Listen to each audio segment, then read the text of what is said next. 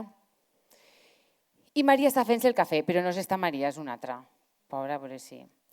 I estem ahí xerrant, i tota emocionada m'està contant coses, i jo estic molt atenta, escoltant-la, mirant-la als ulls, i de sobte Maria, en la seva cullereta, fa clic, clic, i va. Jo que li havia tret el plateret i tot a Maria, vosaltres treu el plateret quan aneu a fer el cafè? No, però jo a Maria l'havia tret el plateret. Agarra la cullera i ho deixa damunt del meu mantel blanc. I jo estic mirant a Maria, ja no estic entenent res, no estic escoltant-la, perquè jo només estic pensant en el mantel blanc ple de cafè. I dic, pues no res, no passa res, ara aniré a Instagram, veuré a veure la ordenatriz que tiene contra las manchas del café. Però a mi ja, Maria, lo que m'estàs contant ja me la repamplinfla. Per favor. Manchas de café, ¿cómo quitar? O això crida ma mare. Mamá, ¿cómo se quitan las manchas de café? En fin, que això m'ho va fer Maria. I jo continuo en una sonrisa mirant-la, encara que no estic atenent-la, però jo somrio. Si al dia següent, me sap mal dir-ho perquè està així la meva filla, no? Però la meva filla farà algo similar en la llet, porque solamente se bebe leche, no se mezcla con nada en mi casa, ¿qué pasaría?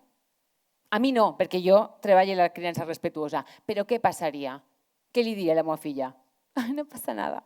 Ahora llamo a la abuela a ver cómo se quita la leche de... ¿Qué pasaría? Quina seria la meva resposta? Jo no acceptaria tampoc la meva emoció, tampoc estaria validant-la. Bé, validar. Què significa validar? Acceptar, torno a repetir. I com podem validar les emocions? Com podem acceptar les emocions? Ahí he posat alguns exemples. Sí que és veritat que el nostre dia a dia ja és prou dur, ja és prou ràpid, vivim molt por encima de nuestras posibilidades y por encima de nuestro tiempo, però hem de saber a qui tenim davant. I si jo davant de la meva amiga Maria estava fent un somriure i intentava que ella no me notara com tenia l'aparato digestivo, per què ho tinc que fer davant de la persona que més vull en esta vida, que és la meva filla? Per què tinc que tindre aquest moment d'explosió si no ho faria davant de ninguna altra persona? Bé, com validem? Imagineu que el vostre fill, el vostre alumne, està d'uns dies com una mica enfadat. Per què? Bueno, jo sé que vosaltres no ho aneu a dir, i menys després d'aquesta xarra, no? Però imagineu que escolteu aquesta frase. És que sempre estàs remugant, és que sempre estàs enfadat. En lloc de dir-li això, què podem dir-li? Aquí lo tenemos, aquí tenemos la respuesta. Això no t'agrada? Estàs enfadat perquè hi ha algo que no t'agrada. Y está ahí en el plátano, refregant el plátano, ¿no? Pues indaguemos un poco. Veritat que no t'agrada? Hem validat la seva emoció, hem acceptat la seva emoció, no la seva conducta. Que s'estiga refregant el plàtano per ahí no ho estem acceptant, d'acord? Però sí la seva emoció. Per exemple, estem en l'hora del pati i ve un alumne plorant. És que m'he caigut, que m'he caigut, que m'he caigut. O en el parc o en casa, quan ve el nostre fill corrents, que m'he caigut, que m'he caigut, que m'he caigut. El primer que diem, què és? No plores. Per què mos dius en seguida no plores? Per què tallem l'emoció? Perquè no tenim altra paraula? Perquè no volem veure a la persona que estimem o les persones que estimem plorar? Perquè les emocions socialment algunes no estan acceptades? Perquè pensem que no estan acceptades, que plorar... No? Un cop vaig fer aquesta pregunta a un pacient. També t'amagues quan te rius? T'amagues dels teus fills? No, no s'amagava, era la resposta. Però sí, tendim a amagar-nos quan plorem, tendim a ocultar l'emoció de plorar. Què poc ens costaria validar aquesta emoció i dir-li sí que t'has fet mal. Estàs plorant perquè t'has fet un muntó de mal i t'has pegat un bon susto, veritat? Perquè tu vas caminant i el que no penses és que vas a tropeçar. Doncs normal, s'ha pegat un susto. Potser no tingues res, però dir-li a una persona que està plorant, dir-li no plores, que no t'has fet res, mata-me. No? Què guanyem dient-li a una persona que no plore? Res. ¿Ganamos algo? No, no guanyem res.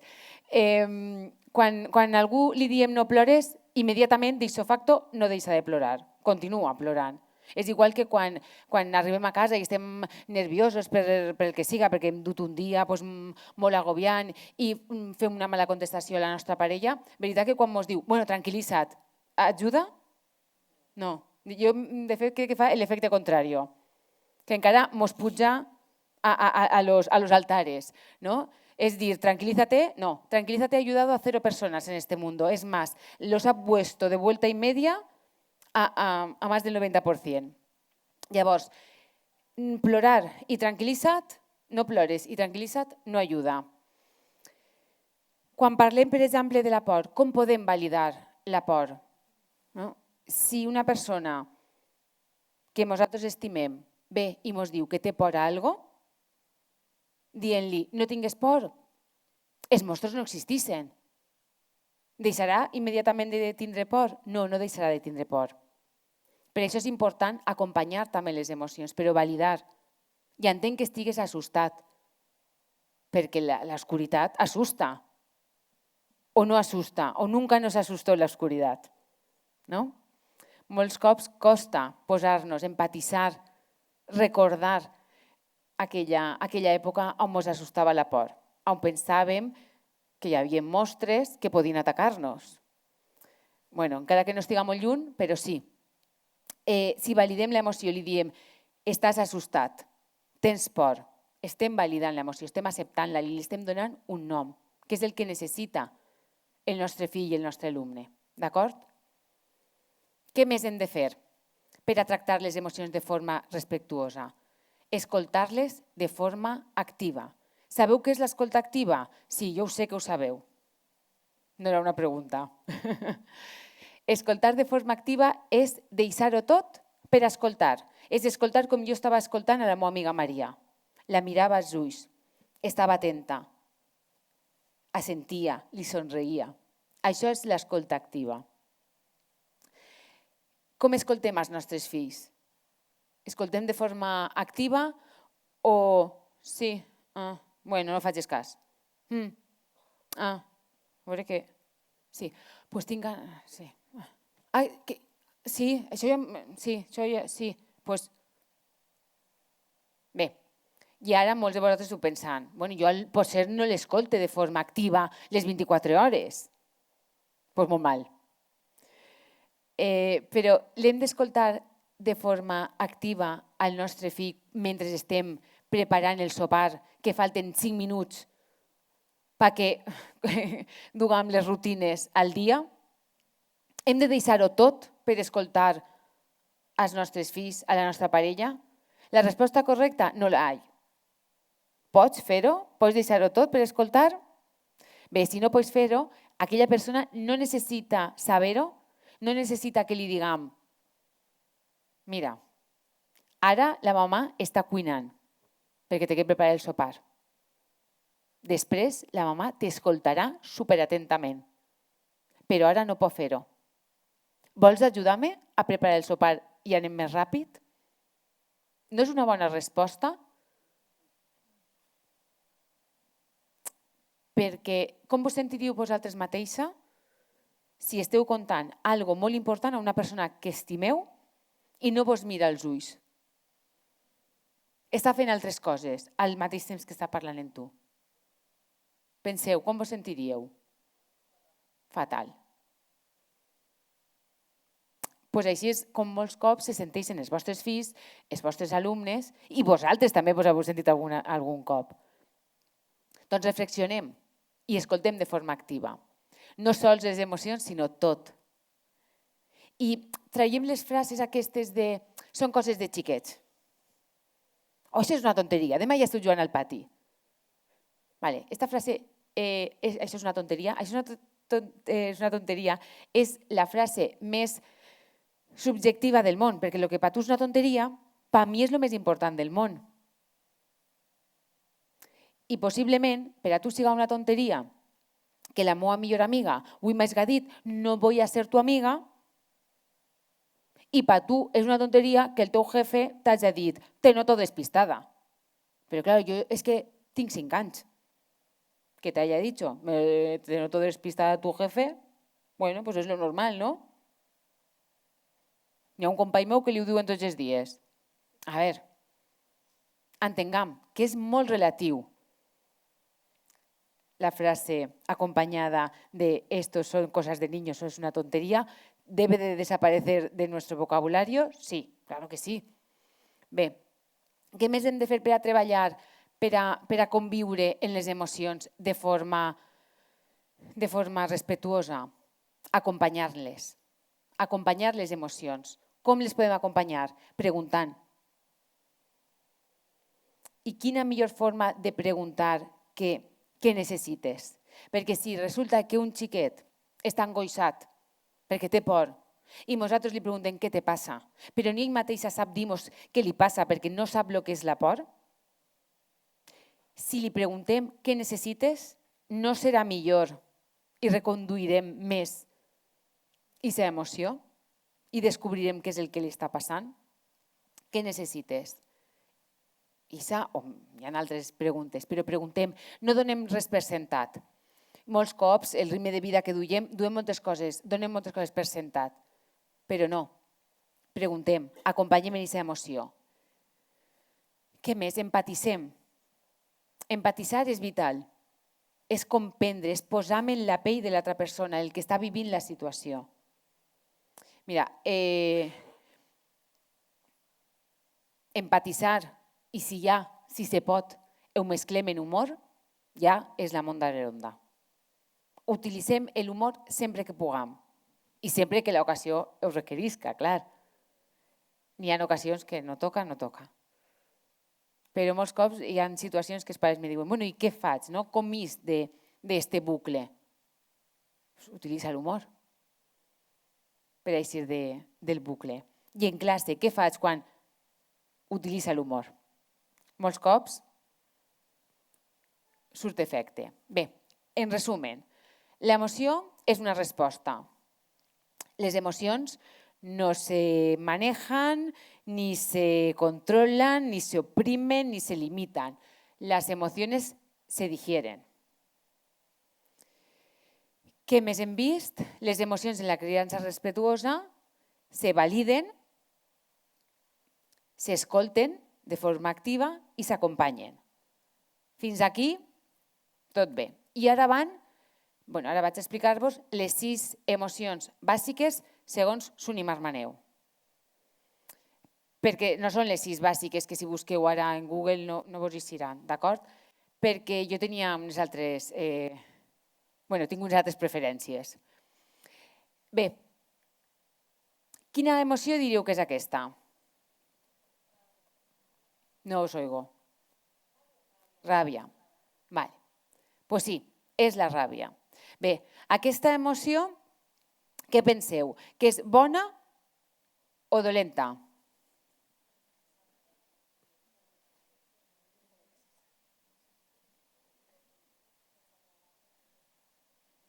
¿Qué? ¿Que es buena? ¿Desagradable? És necessària. Que ho havíem dit abans. No hi buenas ni malas. Era pregunta trampa. Molt bé. Sí, pregunta trampa. No n'hi ha emocions ni bones. Són totes útils, són totes necessàries. I direu, i per a què necessitem la ràbia? La ràbia ens impulsa per a canviar, per a fer coses millors. Si jo he suspès un examen i tinc aquesta ràbia, no?, de he suspès l'examen, esto sonarà seguro, vos dona forces per a dir el pròxim a por el voy. ¿no? Bueno, a lo mejor no os habéis sentido muy representadas en este ejemplo, pero en el sport, la gent deportista que n'hi ha en la sala, no és mi caso, quan has perdut un partit, i sa ràbia que te genera, no dius, al següent anem a per totes. Sí o sí, si no, baixem de divisió. Bé, doncs la ràbia té això bo. La ràbia tampoc pot passar d'un extrem a un altre. Si se comet una injustícia davant meua i jo no sent ràbia, també seria estrany, no? I estar enrabiat molt de temps també és dolent. La ràbia, molt de temps, també ens pot enquistar. Quina és aquesta emoció? La tristesa. Molt bé. La tristesa. Per a què ens pot ser útil la tristesa? La tristesa és un període de reflexió. La tristesa ens ajuda a parar, a veure, no, el que està passant, a pensar amb una claritat diferent. La tristesa també, durant molt de temps, diuen que uns 6 mesos ja és quan és una senyal d'alerta. La tristesa, si s'allarga més de 6 mesos, és quan hem de demanar ajuda, igual que la ràbia. I on no podem arribar nosaltres, hi ha professionals que poden arribar. Deixem-nos també ajudar. Quina és aquesta emoció?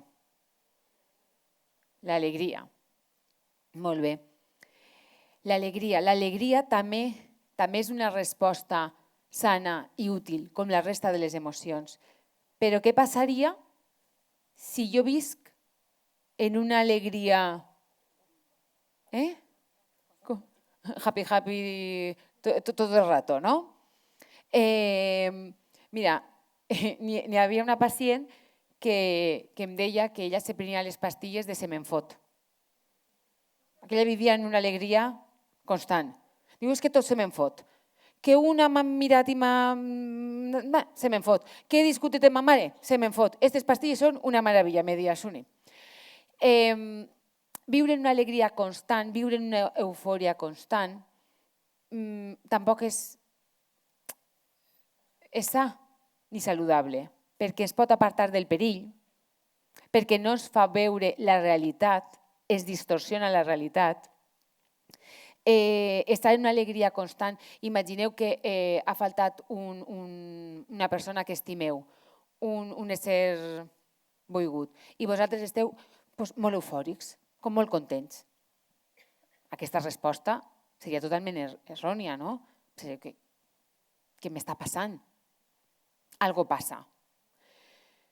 Bé, doncs l'alegria en format eufòria tampoc ens ajuda a veure el perill.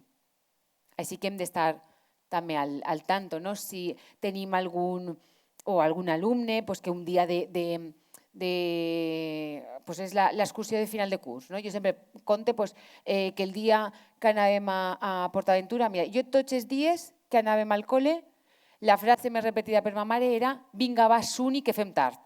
I el dia que anàvem a PortAventura, jo no sé per què, i ese dia m'alçava, no diré mitja hora antes, però quasi. I estava en seguida.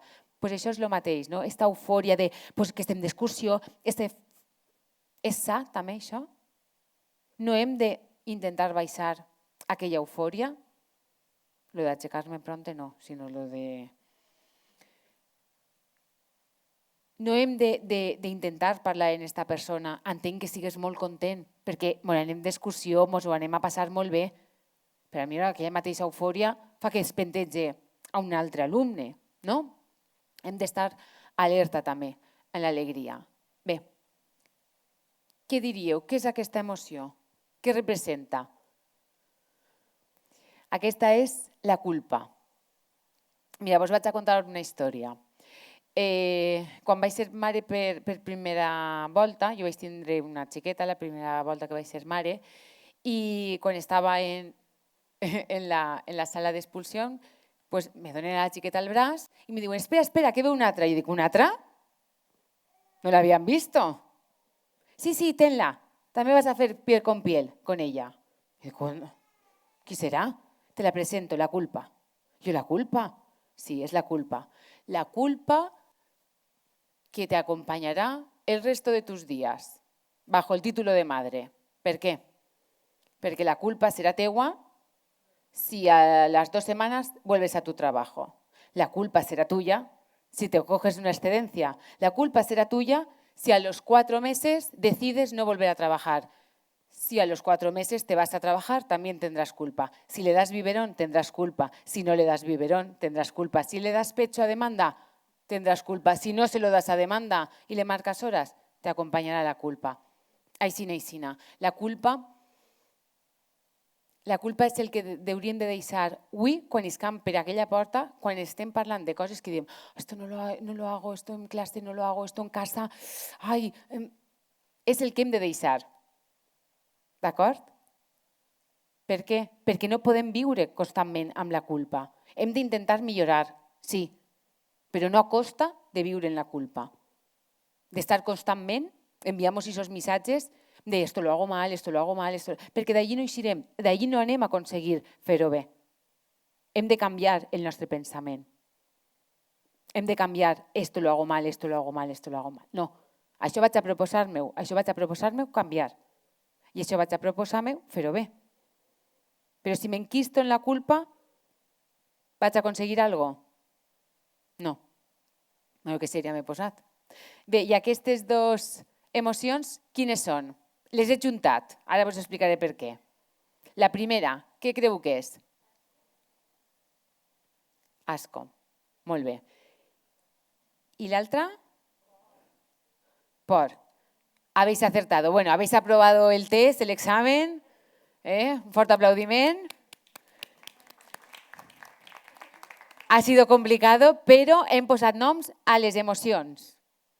Després hi ha més emocions, que podeu treballar en classe, que podeu treballar en casa. Hi ha molts recursos també per a treballar les emocions. L'asco i la por les he posat juntes, més que res perquè ara Pablo ens parlarà de la por i perquè jo les considero que són emocions molt útils per a la supervivència. Si algo ens provoca rechaç, ens provoca asco, ens fa fugir d'aquesta situació. Si algo es provoca por, també ens aparta del perill. Però què passa quan aquesta por és excessiva i ens aparta i ens impedeix gaudir d'allò que ens agrada? Per exemple, jo me penso que esteu pensant tots en el mateix i si no, ara ho pensaréis. A mi m'agrada molt viatjar, però tinc pànic, horror als avions. M'està impedint gaudir experiències. I si no esteu pensant en vacances, molt mal, perquè ja estem en març i tindríem que estar pensant ja tots en vacances. Quan la por ens paralitza, quan ens impedisca gaudir d'experiències, de disfrutar, no dic, per exemple, en el meu cas personal, a mi me fa por fer puenting. Bueno, ja, però és que aquesta experiència, si no la vivo, no me passa nada, no? Però quan és algo que sí que ens paralitza, que ens impedís viure experiències que sí que ens agradaria viure, què hem de fer? Quedar-nos en, no passa nada? No, treballar aquesta por. Demanar ajuda, el que siga, però treballar, no quedar-nos amb aquesta por enquistada, perquè ens va limitar un muntó aquesta por. Bé, la por que fa senyal de supervivència, molts cops quan diem als xiquets que no tinguen por, que no han de tindre por a res, que tenen que ser valents i valentes, no pensem que els adults també tenim por o no tenim por a res. I tant. Tenim por a no fer-ho bé, tenim por a no estar a l'altura, a no ser uns bons professionals, a no ser uns bons pares, tenim por a tindre una malaltia, tindre una malaltia. Tenim por a moltes coses. No hem de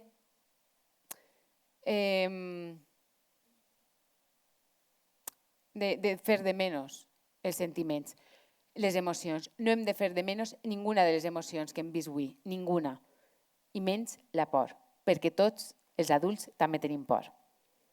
D'acord? Bé, Y hasta aquí ha sido la charla sobre les emocions i la criança respetuosa. Espero que vos hagi agradat i ara continua Pablo, que es va parlar de la por. Cambio de cables, ¿no, Pablo? Bueno, pues ahora que gracias a Suni conocemos mucho mejor las emociones, ahora yo os voy a introducir la emoción del miedo, a la que hemos decidido dedicarle un poquito más de tiempo, a pesar de que seguramente es una de las emociones más impopulares. Os voy a leer una serie de frases, yo las he escuchado tanto en el trabajo como fuera, no sé si os sonarán, las comparto con vosotros y dicen así, dicen: en esta vida no debemos tenerle miedo a nada. Los niños valientes no tienen miedo. Esos miedos que dices tener son una tontería. Tener miedo es de cobardes. No le cuentes a nadie que tienes ese miedo porque se burlarán de ti. ¿Os suenan? La emoción del miedo es tan sumamente impopular que genera muchísima antipatía. No nos gusta tener miedo. De hecho, el miedo se convierte en el enemigo a batir. El miedo es algo que no se tiene que tener. Todavía genera un poquito más de antipatía si se nos pasa la idea o nos planteamos la posibilidad de que sean nuestros hijos o nuestros nietos los que puedan tener esta emoción. Os voy a contar una pequeña anécdota. Es una tontería, pero llama mucho la atención precisamente por el tema de esa antipatía que genera la experimentación del miedo. En una de las ferias del libro que he tenido posibilidad de estar, pues imaginaros en una caseta, se me acerca un matrimonio mayor encantador. La mujer se acerca y hojea uno de mis libros donde se habla del miedo en la infancia. Voy a enseñar la portada más que nada para que veáis que es un caracol dibujado. Esta señora coge el libro con muchísimo cariño y empieza a hojearlo y me dice: ¿y esto de qué va?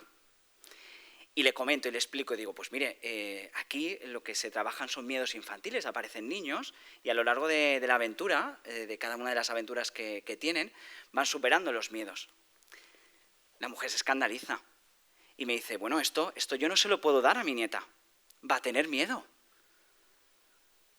Dejó el libro y evidentemente ni se acercó a comprarlo, que esa idea de plantearse siquiera que su nieta pudiera tener miedo era impensable, porque no se tiene que tener miedo, porque el miedo es impopular. Y con la mejor de las intenciones, siempre desde el amor y el afecto, en muchos momentos intentamos educar desde esa idea, desde la idea de no tenemos que tener miedo. Sin embargo, el miedo es una emoción básica, como bien nos comentaba nuestra compañera. Y el miedo, cuando buscamos la emoción, encontramos esta que os voy a leer. Y el miedo dice así: el miedo es una emoción básica que se caracteriza por la experimentación de una sensación desagradable e intensa ante la percepción de un peligro o daño real o imaginario. Aquí de nuevo hay dos aspectos que me parecen muy importantes. Primero, como el que decíamos, que es una emoción básica. ¿Qué significa esto? Que todos y cada uno de nosotros experimentamos esta emoción. Y es útil, necesaria y muy importante que podamos experimentarla. El segundo aspecto que me parece especialmente interesante e importante a tener en cuenta, sobre todo asociado a la infancia, es cuando habla aquí de la percepción de un peligro real o imaginario. ¿En cuántos momentos nos podemos encontrar en el que nuestros niños y niñas tienen miedo ante situaciones que no están asociadas a un peligro real? Aquí tenemos que precisamente la imaginación puede causar esta emoción y también es útil desde aquí y veremos cómo funciona. En la infancia, hablábamos antes, es un momento de exploración, de reconocimiento. Todo lo que nos rodea es novedoso, atractivo, o en algunos momentos no.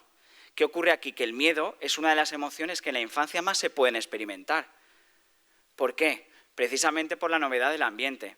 Aquí hablamos de qué nos puede producir miedo, pues situaciones que aunque objetivamente no sean peligrosas, su aparición brusca o la incertidumbre que nos causa el no saber exactamente para qué sirve o qué es lo que hace, nos causa miedo. Y esto es muy, muy adaptativo, porque esto nos va a permitir hacer un momento de parón, inspeccionar y reconocer qué es esto. Ahora mismo me estoy sintiendo en peligro con esta situación que aparece de manera brusca. El ejercicio que voy a hacer es ese parón, ese momento de recular.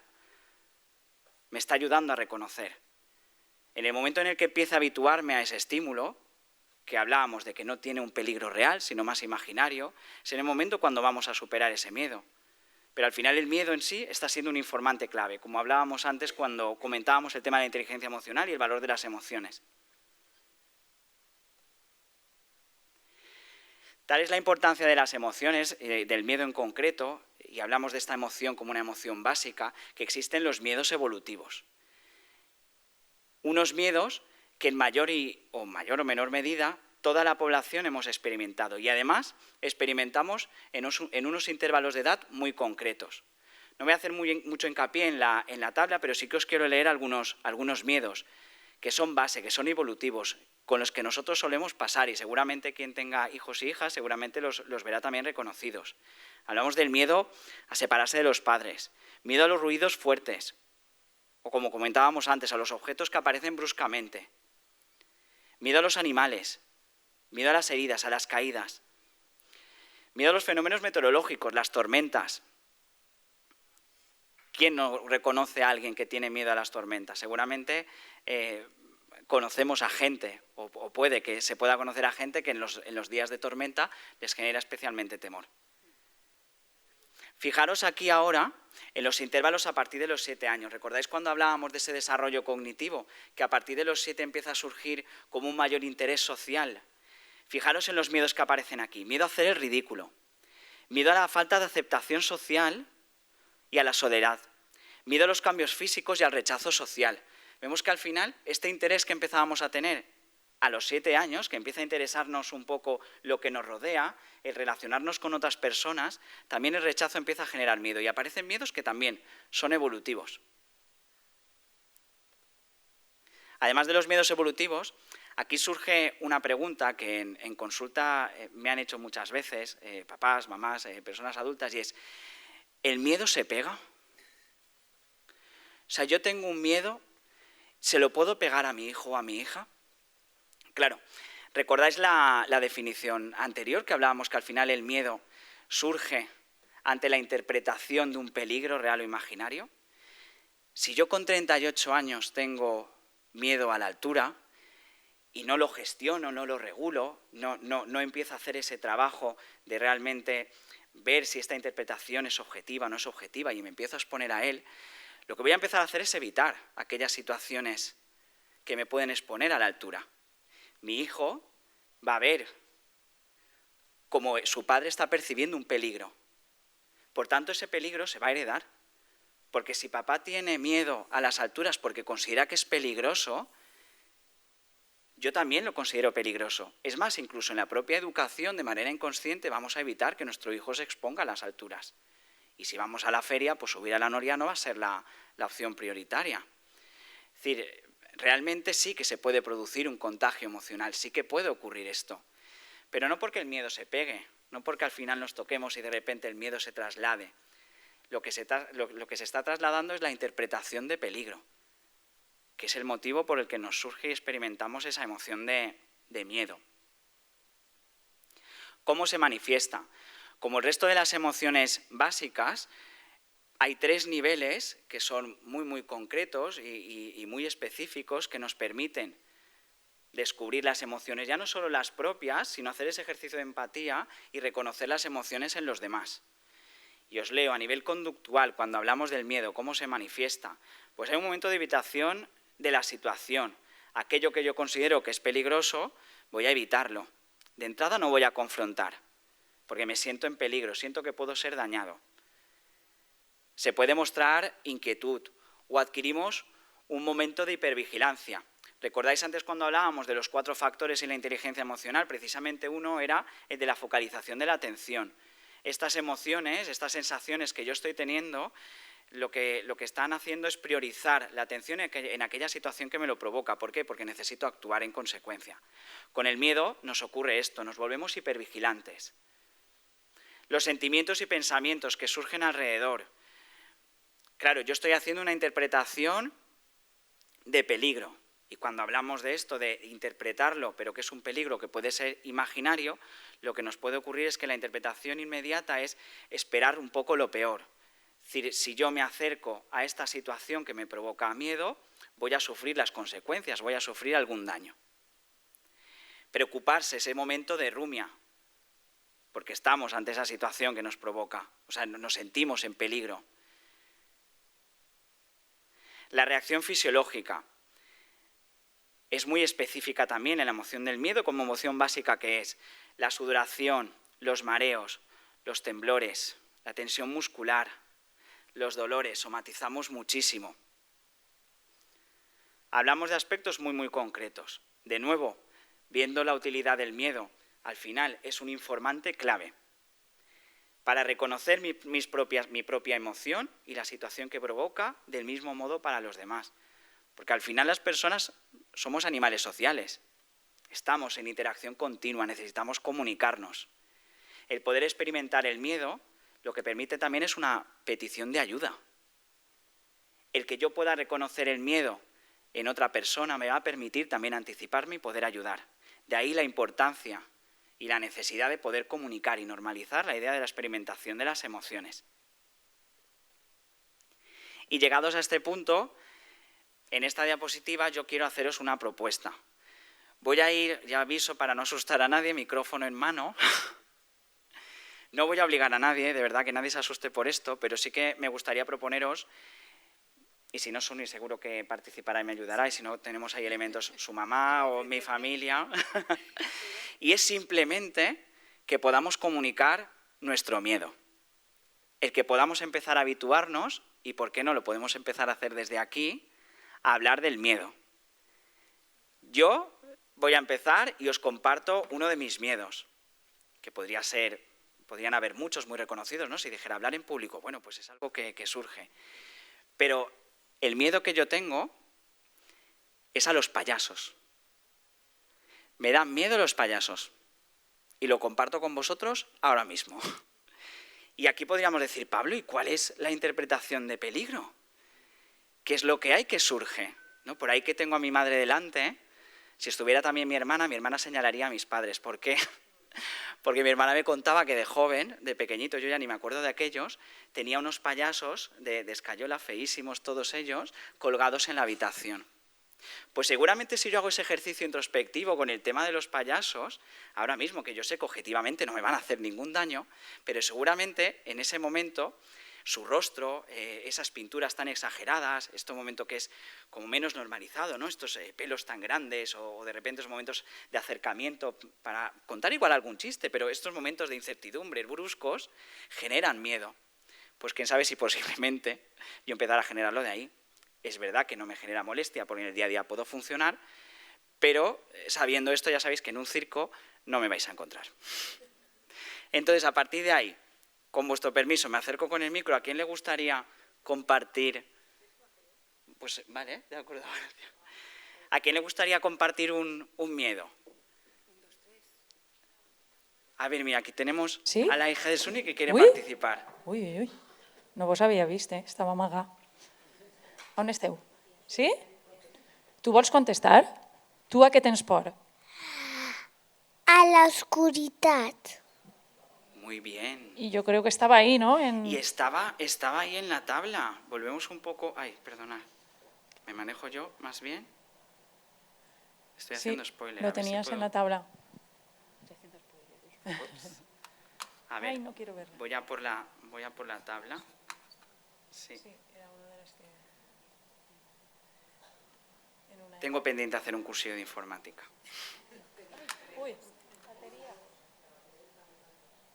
Sí, a ver. Bueno, os quería enseñar la tabla porque precisamente el miedo que comparte esta niña tan bonita, Suni, es un miedo evolutivo y es un miedo que todos podemos llegar a pasar y que además se pasa en esas edades.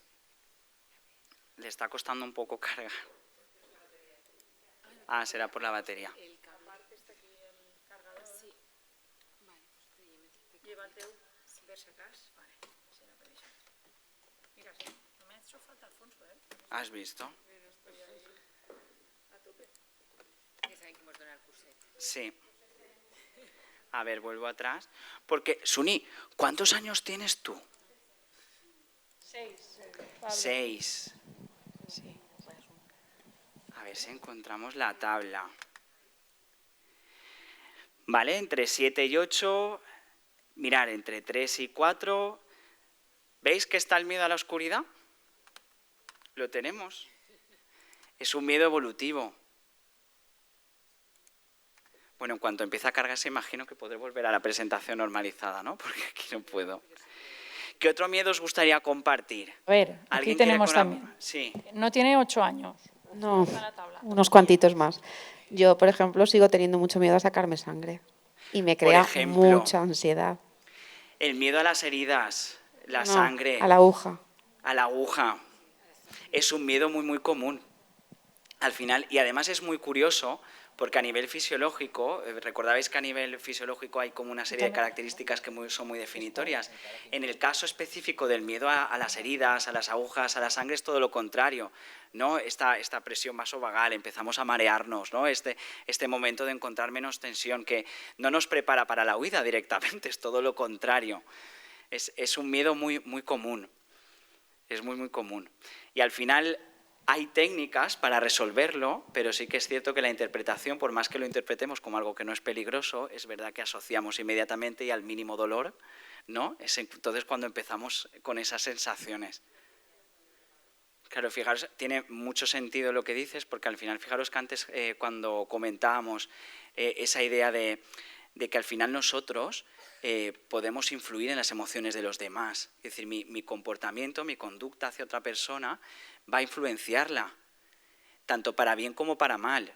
Si yo tengo una conducta empática, si hago este ejercicio de acercamiento, de entendimiento, inmediatamente tu emoción va a ser mucho más positiva, vas a sentir mucho más alivio, vas a sentir ese acercamiento. Si por el contrario yo tengo una reacción más brusca, menos comprensiva, menos empática, inmediatamente tu emoción va a ser diferente. Influimos en las emociones de los demás. Cuando hablábamos de la definición de inteligencia emocional, precisamente hablaba también de ese factor. Aquí hay un chico que también tiene miedo. Espera, ahora Sí. verás. Espera, levántate. Nos conocemos Los ligeramente. chicos altos también tienen miedo. Esa frase hay que olvidarla también. A ver, cuéntanos. Nos conocemos de hace unos años ya. Mis miedos son a la muerte, Sí. ¿vale? A la muerte sigo en mis 9 años de la tabla. Tengo 30 más, pero bueno. Y luego los payasos no tengo miedo, pero sí que tengo miedo a fallar a los míos. Eso sobre todo, al fallo hacia los míos. Claro, fijaros, ahí el segundo miedo es muy, muy interesante. Antes hablábamos de esa percepción de peligro. Pero es que esa percepción de peligro no tiene el por qué ser propia. También tememos por el peligro que puedan sufrir nuestros seres queridos. Ahí también influyen otros factores, que es como nuestra propia interpretación de nuestra valía personal. Aquí ya hablamos de aspectos como el autoconcepto o el manejo de un término que utilizamos los psicólogos que llamamos pensamientos intrusivos, que en muchas ocasiones aparecen, los hacemos nuestros, no los razonamos, no los invalidamos y estos nos suelen causar muchísimo malestar, que es la idea de, pues, voy a fallar, no voy a ser capaz de, y entonces ya entramos con esa dinámica.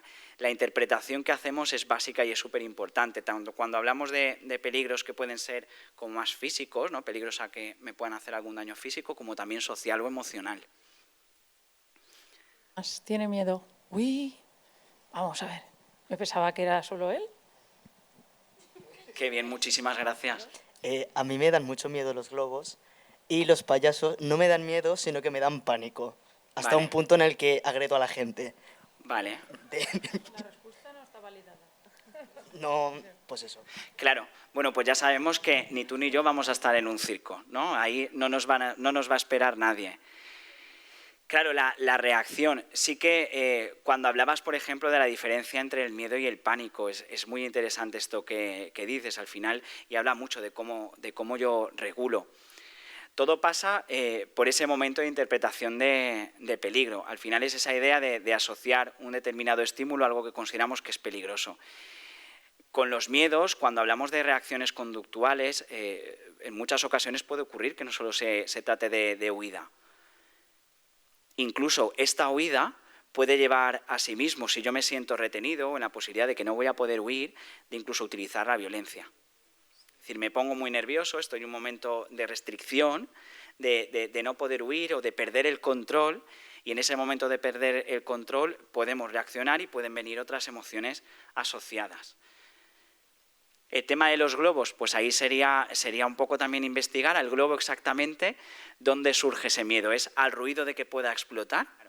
Entonces ahí podríamos asociar como otros elementos, que al final quizás el miedo no sería tanto a los globos, sino a los ruidos bruscos o algo que yo no puedo controlar, que puede ser de repente, ¿no? Muy repentino, y entonces genera ese temor. Los ruidos fuertes, ya hemos visto que en la tabla de los miedos evolutivos aparece muchísimo, aparece en más de una ocasión. Si hiciéramos ese ejercicio de hacer la mirada hacia detrás, seguramente encontraríamos una base, como a mí me pasa con el miedo a los payasos, ¿no? Es decir, al final tiene un significado. Y antes, cuando hablábamos de la importancia de elaborar esas emociones, de normalizar la idea de comunicar, y viene precisamente por eso. Hola. Jo quan era xicoteta tenia por a dormir en els armaris, en les portes obertes dels armaris. I ara no tinc por, però no m'agrada. En canvi, me dona igual dormir en la porta oberta de l'habitació i me crida l'atenció que a la meva filla li passa igual, que diu tanca l'armari que vaig a dormir i no me diu tanca la porta. I jo crec que jo les tanque però no li he dit res. Crec. Claro, y al final ya no se trata de quizás... Sigo sin manejar. Ya no se trata solo de lo que lo podamos decir, sino seguramente de manera inconsciente nuestro lenguaje no verbal también está informando. Entonces imagínate que quizás tu hija te haya visto en alguna situación donde reculas o hay un momento en el que tu lenguaje no verbal se está mostrando un poco más tenso, es posible que ella también lo perciba, y aunque no haya habido comunicación verbal, ya esa interpretación de peligro lo tenemos ahí. Es decir, esto es lo que hablábamos un poco de este contagio, ¿no? De si los miedos se pegan o no. Pues al final lo que estamos transmitiendo es la interpretación del peligro. Es decir, yo puedo decidir no comunicarlo con toda la cura y el cuidado para no generar, o con la idea de que así no voy a generar ese miedo, pero mi lenguaje no verbal o mi comportamiento de evitación por esa situación sí que se percibe por parte de los niños, que están, de hecho, continuamente, decíamos, explorando su ambiente, porque son curiosos y tienen que ser curiosos. Por favor. Hay una frase de la Madre María Teresa de Calcuta que dice que, algo así como no sé textualmente, que no importa lo que les digas a tus hijos, ellos te están viendo todo el rato. Entonces, con que los miedos se heredan, lleva toda la razón esta frase. Muchas veces, como ha dicho Pablo, son pequeños gestos que nos han visto que incomodan, pues ahí están ellos, al tanto. Y claro, el miedo sigue ahí, el miedo no se ha ido. Incluso podemos generar emociones anexas. Es decir, si yo, estoy intentando llegar a la diapositiva, si yo empiezo a corregir el miedo, porque considero que no lo debe de tener, y yo le informo a mi niño o a mi niña y le digo una de estas frases que comentábamos, no tienes que tener miedo, es una tontería, ¿qué es lo que estás diciendo? Él va a seguir teniendo miedo, pero además de miedo va a sentir vergüenza. Porque si papá y mamá me están diciendo que no tengo que tener miedo y yo lo estoy experimentando, me siento mal conmigo mismo. Además, es ejercicio de culpa, incluso de sentirme incapaz de poder resolverlo. Porque me están diciendo que no tengo que tener miedo. Y yo lo estoy experimentando, ¿qué hago con él? Además, no lo puedo compartir, porque es que si lo comparto puede haber correctivo encima. Y convivo con ello. Va pasando el tiempo, parece que aquello se enquista o se olvida y sigue ahí. De repente encontramos conductas que nos llaman la atención ya como personas adultas. Es decir, pues como decía el compañero con el tema de los payasos, es que yo me llego a poner hasta violento. Claro, porque hay un momento que ha generado ese momento interno en el que no hemos resuelto cuando debíamos de resolverlo y nos sorprenden determinadas conductas nuestras. Y digo, ¿y esto por qué vendrá? ¿Y esta idea? ¿Y yo el miedo a los payasos? ¿Qué ha pasado ahí? Y al final lo que ha pasado ahí es que en la infancia no hemos podido gestionar adecuadamente, no hemos podido comunicar y resolver adecuadamente ese miedo. Ya estoy. ¿O no estoy? Vale. Los miedos evolutivos. Bueno, la idea, pues, para que Suni supiera que la oscuridad es un miedo muy, muy normal, Suni. Que les pasa a muchos niños y niñas como a ti. Manifestación. Perdonadme, no sé el ordenador, el curso de informática. Y ahora hablemos de nuestros miedos. Pues fenomenal, muchísimas gracias por participar. Y aquí hablamos del acompañamiento de la familia, ¿no? No habíamos terminado. El acompañamiento de la familia. Entonces habíamos hablado un poco de esa idea. Menospreciar, recriminar, castigar, señalar negativamente, no va a solucionar el miedo de nuestro hijo, de nuestra hija. Todo lo contrario, el miedo va a seguir ahí porque es un miedo básico, porque además en muchas ocasiones en la infancia hablamos de un miedo evolutivo, es decir, está ahí. Lo único que podemos provocar de manera inconsciente es otros miedos, es otras emociones anexas y que de repente ese niño se sienta mal y empieza a generar una autoestima también baja, porque si yo no soy capaz de llegar a las indicaciones de mis padres y dejar de tener ese miedo, me siento mal conmigo mismo, no soy válido. Imaginaros la rueda, la asociación de emociones que pueden surgir por este ejercicio de intentar corregir a través del castigo o del menosprecio la emoción de miedo de nuestro hijo o hija. Entonces, a partir de aquí es lo que hablábamos. La infancia es un momento crucial para trabajar las emociones. Es muy, muy importante el poder enfocarlas, el poder normalizar su experimentación, el hablar de ello, porque de aquí va a sentar las bases de cómo nosotros como adultos vamos a manejar nuestras emociones y cómo podemos resolverlas. El miedo, hablábamos, es una emoción básica. Es verdad que, aunque hay características comunes, cada persona puede llevarlas a cabo de manera totalmente diferente, porque hablamos de interpretación de peligro, entonces la interpretación es muy, muy subjetiva, pero aún así hay algunos aspectos que podemos tener en cuenta para trabajar ese miedo en la infancia. Y aquí comparto 4 puntos. Por un lado, ese primer ejercicio de mostrar una actitud comprensiva y empática. Acompañarle en el afrontamiento de su miedo, estimular su autoestima y utilizar el juego y el sentido del humor. Mostrar la actitud comprensiva y empática. Claro, imaginaros que ya nuestro hijo, nuestra hija, ya está bastante asustado, ya tiene bastante malestar por la emoción que está experimentando. Entonces, nuestro primer ejercicio va a ser intentar generar una zona de mayor confort, de mayor tranquilidad. Es el decir, yo estoy dispuesto a escuchar. Para mí es importante lo que tienes que decirme. No vamos a entrar ahora mismo en validar o invalidar, no es el momento. Vamos simplemente a tener una actitud de escucha activa, de querer acompañar, incluso de poder normalizar, el explicarles que hay otros niños y niñas que tienen los mismos miedos que tienes tú, incluso los adultos también tenemos miedo, es algo natural y está bien que lo estés compartiendo conmigo. Vamos a tener ese momento de acercamiento porque inmediatamente a la ansiedad que va asociada por ese miedo vamos a ver cómo esa curva empieza a bajar, porque se siente protegido, porque hay un momento en el que estamos generando un espacio de paz en el que yo puedo compartir mi miedo.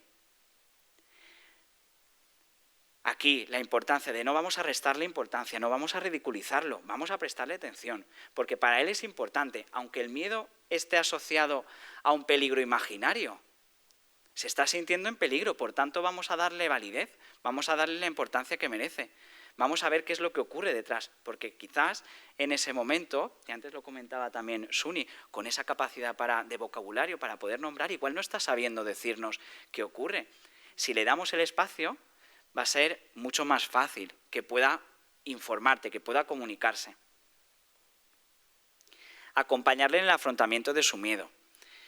Los psicólogos, las psicólogas, cuando trabajamos las fobias específicas, que son estos miedos que ya adquieren un grado de malestar mucho más elevado, se trabaja desde un tipo de intervención que tiene validación empírica, que se llama exposición.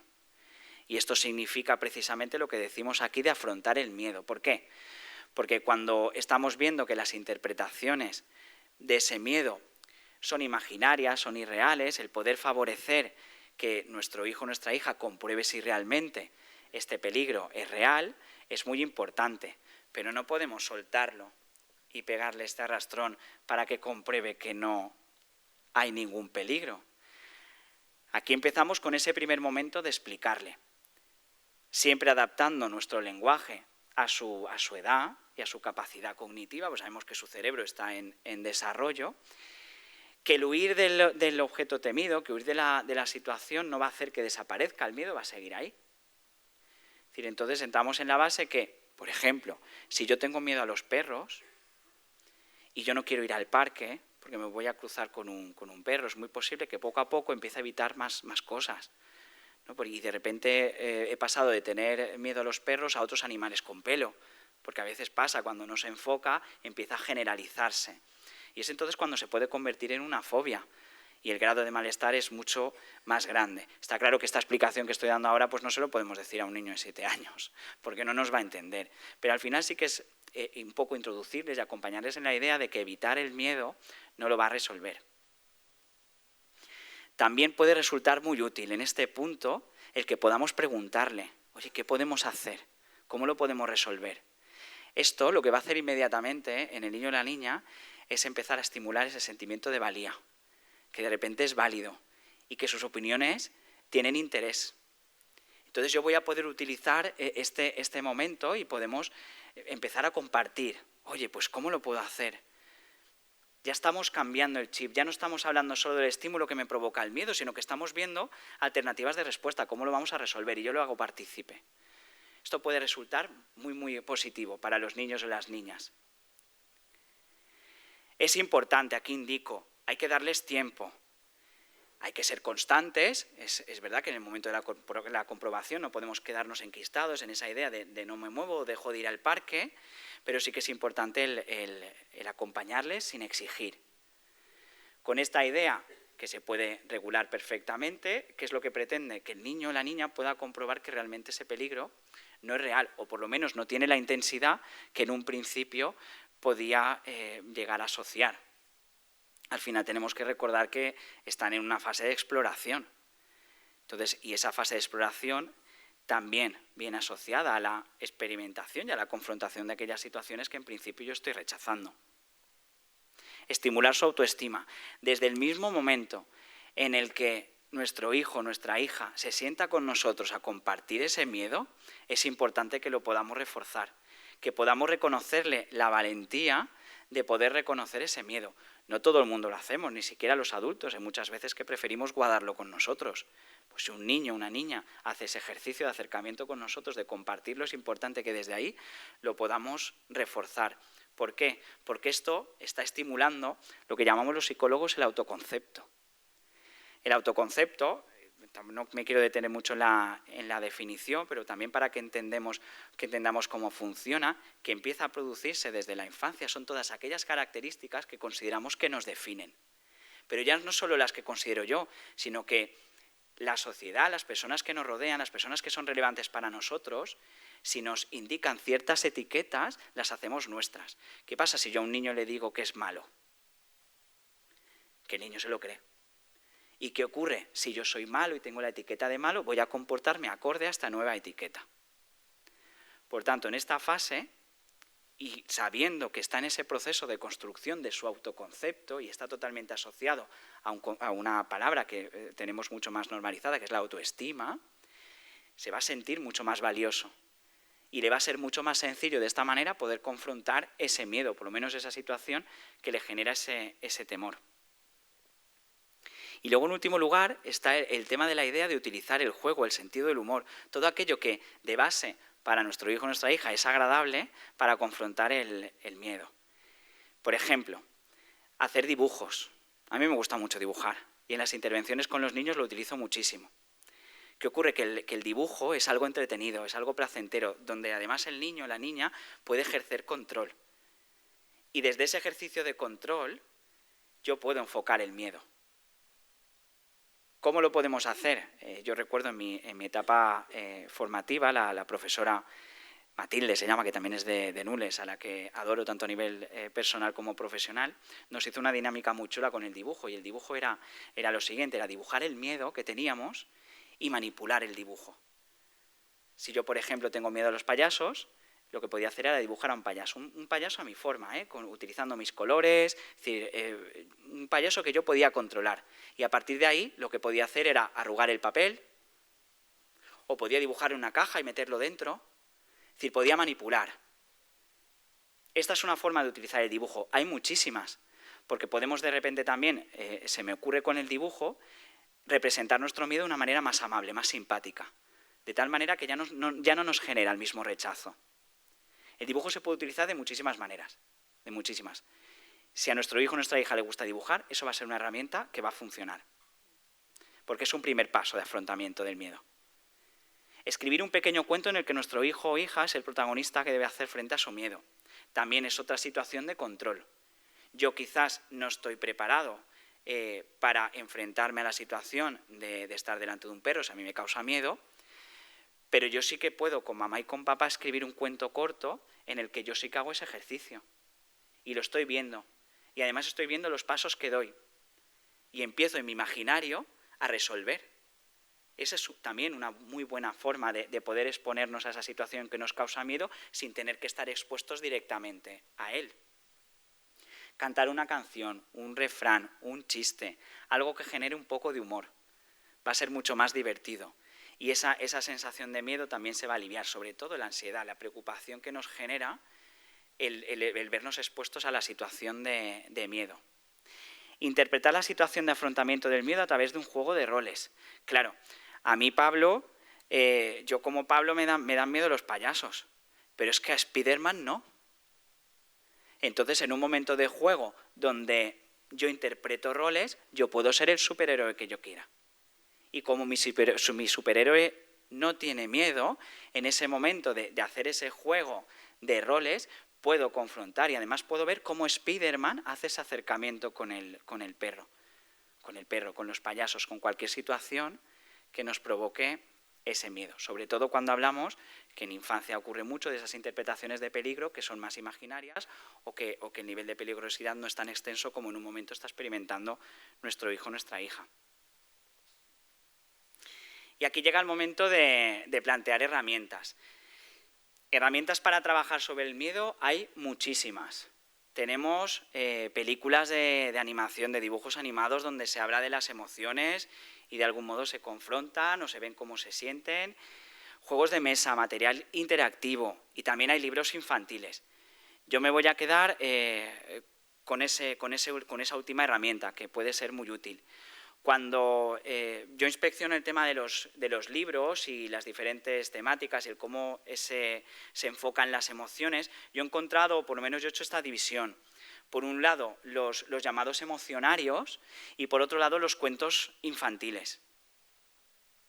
Los emocionarios, aquí os traigo uno, que no sé si queréis bajarlo y ojearlo. Esto es un emocionario. ¿Qué son los emocionarios? En los emocionarios lo que nos encontramos es como un glosario, un vocabulario, donde aparecen definidas las emociones, sensaciones y otras palabras asociadas. Este, por ejemplo, a mí me resulta muy chulo como emocionario por el tema de las ilustraciones, por la definición, porque ya no hablamos de las emociones básicas, quizás de los nombres como más específicos, sino de sensaciones u otro tipo de palabras que pueden ayudar a nuestro hijo o a nuestra hija o al pequeño que tenemos alrededor a poder empezar a ponerle vocabulario. Y esto ayuda mucho en la comunicación. Este libro, por ejemplo, tiene como dos versiones, que es una versión como más grande, de juego en casa, porque las imágenes son muy grandes, es todo muy vistoso. Y aquí hay como una versión de edición escolar, que también tenemos aquí, es el mismo concepto, las imágenes y la emoción definida, ya no solo la definición de la emoción, sino que las sensaciones que están asociadas también aparecen ahí expuestas. Estos serían los emocionarios, ¿vale? Sí. Claro. Hay muchos y de muchos tipos, quiero decir que yo al final he escogido este modelo porque es el que tengo en consulta. Y la verdad que me resulta útil, si tenéis ocasión ahora de verlo, veréis que es muy vistoso, es muy visual. Las imágenes son muy bonitas, ejerce una importancia muy grande a lo que es la imagen y las definiciones suelen ser muy claras. Entonces eso ayuda, en el momento en el que es un libro evidentemente para leerlo junto con papá y con mamá, no es un libro para que escoja el niño solo y lo intente leer, es decir, es muy útil para hacer ese acercamiento de comunicación, en definitiva de normalización de las emociones. ¿Qué utilidades tienen los emocionarios? Sí que es verdad que los emocionarios no hablan específicamente del miedo, sino que lo hacen de manera más generalizada con el resto de, pues lo que os comentaba, de emociones, de afectos, de sentimientos. Utilidades. lo que hablábamos, la adquisición de vocabulario. A este niño, a esta niña le ayuda a poner nombre a lo que siente. Y esto es un primer acercamiento muy importante para la comunicación con los adultos. Estimula la empatía, claro, porque del mismo modo que yo detecto mis emociones y las sensaciones que vienen asociadas, también puedo detectar las emociones en los demás. Porque yo sé que si mi amiga, si mi amigo está temblando, o lo vemos que está en una esquina de clase, o lo vemos que está cabizbajo, oye, pues yo entiendo que está teniendo miedo, que es muy posible que tenga miedo, porque lo reconozco. Entonces yo ya puedo hacer ese ejercicio bien de acercamiento, por lo menos de detección.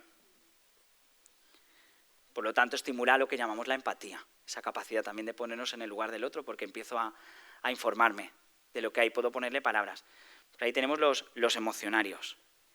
Y luego tenemos los cuentos infantiles, que he elegido estos cuentos de un autor muy majo, en el que, ¿quién será? Estos cuentos infantiles, ¿qué es lo que podemos encontrar en ellos? Aquí lo que encontramos son historias cortas en las que el personaje es un niño y es una niña que experimenta la emoción del miedo. Y a lo largo del cuento resuelve, afronta. Entonces, ¿qué nos permiten estos cuentos infantiles?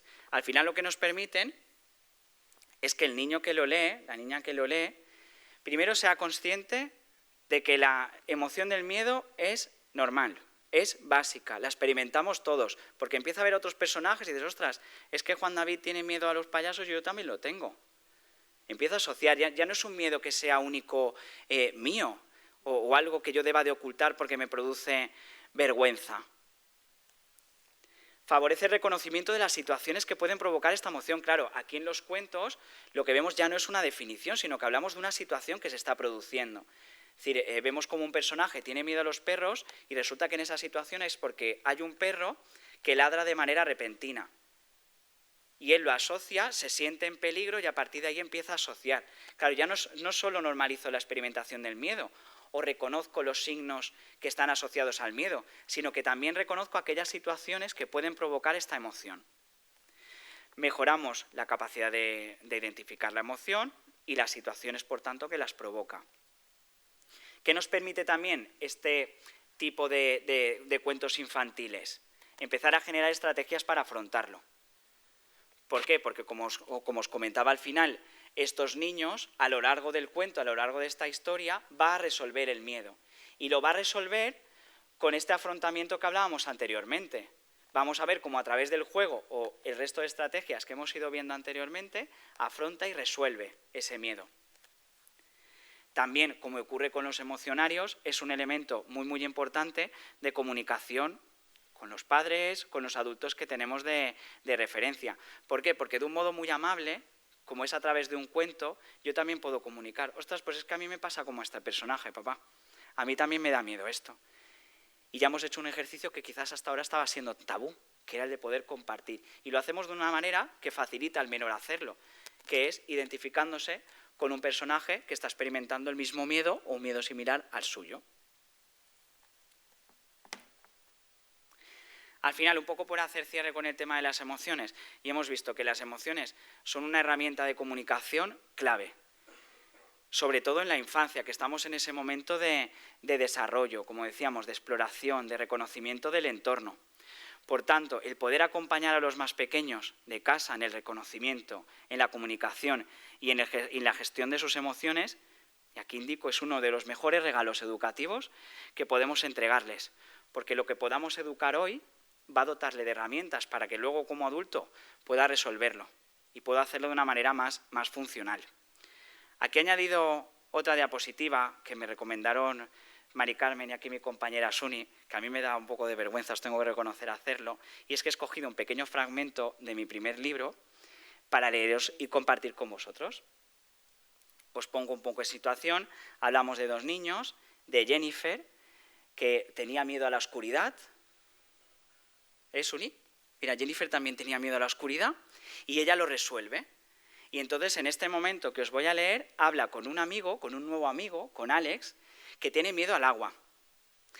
Y dicen lo siguiente: Jennifer le explica a su amigo Alex que ella, al igual que le había ocurrido a él, tuvo que buscar su valor viajando a otros planetas como astronauta. Finalmente, Gracias a sus amigos, descubrió que su valor siempre había estado con ella. Muchas gracias.